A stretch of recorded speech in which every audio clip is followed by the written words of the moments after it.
வணக்கம். ஆகாஷ்வாணி புதுச்சேரி செய்திச் சுருக்கம் வாசிப்பவர் வாசுகி சந்திரசேகரன். பிரதமர் திரு நரேந்திர மோடி இன்று ஜம்மு காஷ்மீருக்கு பயணம் மேற்கொண்டு கத்ராவில் சுமார் 46,000 கோடி ரூபாய் மதிப்பிலான பல்வேறு திட்டங்களுக்கு அடிக்கல் நாட்டுகிறார்.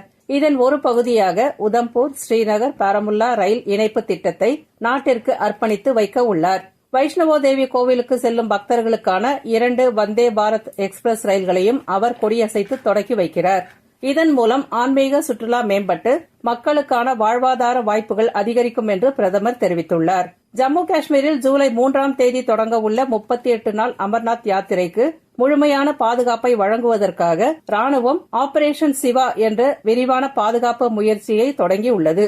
இந்திய ரிசர்வ் வங்கி தனது 2 மாத நாணய கொள்கை மதிப்பாய்வை இன்று அறிவிக்க உள்ளது. ரிசர்வ் வங்கியின் ஆளுநர் திரு சஞ்சய் மல்ஹோத்ரா தலைமையில் நடைபெற்று வரும் இந்த 3 நாள் கூட்டத்தின் நிறைவு நாளான இன்று ரெப்போ வட்டி விகித குறைப்பு குறித்த அறிவிப்பு வெளியிடப்பட உள்ளது. பொருளாதார மற்றும் தொழில் வல்லுநர்களின் கூற்றுப்படி மத்திய வங்கி ரெப்போ வட்டி விகிதத்தில் 5.75% குறையும் என்று எதிர்பார்க்கப்படுகிறது.